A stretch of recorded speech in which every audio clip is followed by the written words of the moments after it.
ಅಭಿಮಾನಿ ದೇವರುಗಳಿಗೆ ನಮಸ್ಕಾರಗಳು. ಇವತ್ತು ನಾನು ಸಿ.ಇ.ಟಿಯಲ್ಲಿ ವಿಲೇಜ್ ಅಕೌಂಟ್ ಅಂದರೆ ಗ್ರಾಮ ಲೆಕ್ಕಾಧಿಕಾರಿಗೆ ಬೇಕಾಗುವಂಥ ಪ್ರಶ್ನೆಗಳು ಮತ್ತು ಉತ್ತರಗಳು ನಾನು ನಿಮಗೆ ನೀಡುತ್ತೇನೆ. ಮೊದಲ ಪ್ರಶ್ನೆ ಬಂದು, ಭಾರತದ ವಿಶ್ವನಾಥ ದೇವಾಲಯ ಎಲ್ಲಿ ಕಂಡುಬರುತ್ತೆ? ಮೊದಲನೇ options: A Puri, B Pachmarhi, C Varanasi, B Ellora. ನಿಮಗೆ ಈ ಉತ್ತರ ಗೊತ್ತಿದ್ದರೆ ಕಮೆಂಟ್ ಮಾಡಿ, ಇಲ್ಲವಾದರೆ ಉತ್ತರ ನಾನೇ ಹೇಳುತ್ತೇನೆ. ಉತ್ತರ ಬಂದು ವಾರಣಾಸಿ. ಈಗ ಬಂದು ಎರಡನೇ ಪ್ರಶ್ನೆ: ಬಿಹಾರದ ಗಾಂಧಿ ಎಂದು ಯಾರನ್ನು ಕರೆಯುತ್ತಾರೆ? ಮೊದಲ options: M K. Gandhi, B options: Khan Abdul Ghaffar Khan, C options: doctor Rajendra Prasad, D options: Lal Bahadur Shastri. ಈ ಪ್ರಶ್ನೆಗೆ ಉತ್ತರ ಗೊತ್ತಿದ್ದರೆ ಕಮೆಂಟ್ ಮಾಡಿ, ಇಲ್ಲವಾದಲ್ಲಿ ಉತ್ತರ ನಾನು ಹೇಳುತ್ತೇನೆ, ಡಾಕ್ಟರ್ ರಾಜೇಂದ್ರ ಪ್ರಸಾದ್.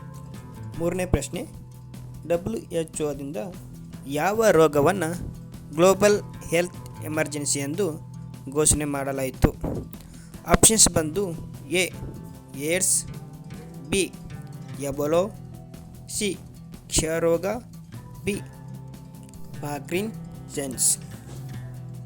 ಈ ಪ್ರಶ್ನೆಗೆ ಉತ್ತರ ಗೊತ್ತಿದ್ದರೆ ಕಮೆಂಟ್ ಮಾಡಿ, ಇಲ್ಲವಾದರೆ ಉತ್ತರ ಬಿ ಎಬೋಲಾ.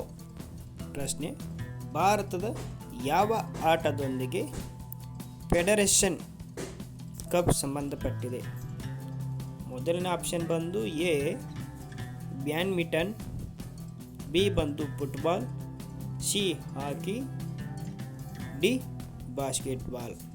ನಿಮಗೆ ಉತ್ತರ ಗೊತ್ತಿದ್ದರೆ ಕಮೆಂಟ್ ಮಾಡಿ, ಗೊತ್ತಿಲ್ಲಪ್ಪ ಅಂದರೆ ಉತ್ತರ ಬಂದು ಬಿ ಫುಟ್ಬಾಲ್. ಇವಾಗ ಐದನೇ ಪ್ರಶ್ನೆ: ಯಕ್ಷಗಾನವು ಯಾವ ರಾಜ್ಯದ ಪ್ರಸಿದ್ಧ ನೃತ್ಯವಾಗಿದೆ? A Karnataka, B Tamil Nadu, C Odisha, D Andhra Pradesh. ನಿಮಗೆ ಉತ್ತರ ಗೊತ್ತಿದ್ದರೆ ಕಮೆಂಟ್ ಮಾಡಿ, ಇಲ್ಲವಾದರೆ ಉತ್ತರ ಬಂದು ಎ ಕರ್ನಾಟಕ. ಪ್ರಶ್ನೆ 6: ಓ ಪಾಸಿಟಿವ್ ರಕ್ತದ ಗುಂಪಿನ ಜನರು ಯಾವ ರಕ್ತವನ್ನು ಪಡೆಯಬಹುದಾಗಿದೆ? ಆಪ್ಷನ್ಸ್ ಬಂದು A O, options B A, options C A B, options D B. ನಿಮ್ಗೆ ಉತ್ತರ ಗೊತ್ತಿದ್ದರೆ ಕಮೆಂಟ್ ಮಾಡಿ, ಇಲ್ಲವಾದರೆ ಉತ್ತರ ಬಂದು ಎ ಓ ಪಾಸಿಟಿವ್.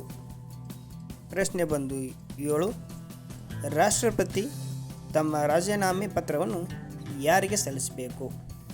ಆಪ್ಷನ್ಸ್ ಬಂದು ಲೋಕಸಭೆ ಅಧ್ಯಕ್ಷರಿಗೆ, ಆಪ್ಷನ್ಸ್ ಬಿ ಬಂದು ಮುಖ್ಯ ನ್ಯಾಯಾಧೀಶರು, ಆಪ್ಷನ್ಸ್ ಸಿ ಬಂದು ಉಪರಾಷ್ಟ್ರಪತಿ, ಆಪ್ಷನ್ಸ್ ಡಿ ಬಂದು ಪ್ರಧಾನಮಂತ್ರಿ. ನಿಮಗೆ ಉತ್ತರ ಗೊತ್ತಿದ್ದರೆ ಕಮೆಂಟ್ ಮಾಡಿ, ಇಲ್ಲವಾದರೆ ಉತ್ತರ ಉಪರಾಷ್ಟ್ರಪತಿ. ಪ್ರಶ್ನೆ 8: ಕಾಫಿಯನ್ನು ಹೆಚ್ಚು ಉತ್ಪಾದಿಸುವ ರಾಷ್ಟ್ರ ಯಾವುದು? ಆಪ್ಷನ್ಸ್ ಬಂದು A Bharat, B Brazil, C Sri Lanka, D America. ನಿಮಗೆ ಉತ್ತರ ಗೊತ್ತಿದ್ದರೆ ಕಮೆಂಟ್ ಮಾಡಿ, ಗೊತ್ತಿಲ್ಲಪ್ಪ ಅಂದರೆ ಉತ್ತರ ಬಂದು ಬಿ ಬ್ರೆಜಿಲ್. ಪ್ರಶ್ನೆ 9: ನಾಕ್ಔಟ್ ಎಂಬ ಪದವು ಯಾವ ಕ್ರೀಡೆಯೊಂದಿಗೆ ಸಂಬಂಧ ಹೊಂದಿದೆ? ಆಪ್ಷನ್ ಬಂದು A football, B basketball, C cricket, D boxing. ಉತ್ತರ ಗೊತ್ತಿದ್ದರೆ ಕಮೆಂಟ್ ಮಾಡಿ, ಇಲ್ಲವಾದರೆ ಉತ್ತರ ಬಂದು ಬಿ ಬಾಸ್ಕೆಟ್ಬಾಲ್. ಪ್ರಶ್ನೆ ಬಂದು 10: ಕೆಂಪು ಚೌಕ್ ಇರುವ ಪ್ರದೇಶ ಯಾವುದು? ಆಪ್ಷನ್ಸ್ ಬಂದು A Kashmir, B Moscow, C China, D New York. ನಿಮಗೆ ಉತ್ತರ ಗೊತ್ತಿದ್ದರೆ ಕಮೆಂಟ್ ಮಾಡಿ, ಇಲ್ಲವಾದರೆ ಉತ್ತರ ಬಂದು ಮಾಸ್ಕೋ. 10 ಪ್ರಶ್ನೆ 10 ಉತ್ತರಗಳು. ಇವು ತುಂಬ ಇಂಪಾರ್ಟೆಂಟ್ ಆಗಿದೆ. ವಿಲೇಜ್ ಅಕೌಂಟಿಗೆ ಇದನ್ನು ಫಿಕ್ಸ್ ಕೇಳುತ್ತಾರೆ. ಆದ ಕಾರಣ ನಾನು ನಿಮಗೆ ಈ 10 ಪ್ರಶ್ನೆ 10 ಉತ್ತರಗಳನ್ನು ನೀಡಿದ್ದೇನೆ. ನಮ್ಮ ಚಾನಲ್ ದೇವ್ರ ಮಕ್ಕಳು ಚಾನಲ್ ಸಬ್ಸ್ಕ್ರೈಬ್ ಮಾಡಿ, ಲೈಕ್ ಮಾಡಿ, ಶೇರ್ ಮಾಡಿ. ಅಭಿಮಾನಿ ದೇವರುಗಳಿಗೆ ನಮಸ್ಕಾರಗಳು. ಮತ್ತು 10 ಪ್ರಶ್ನೆ 10 ಉತ್ತರ ಜೊತೆ ನಾಳೆ ಸಿಗುತ್ತೇನೆ.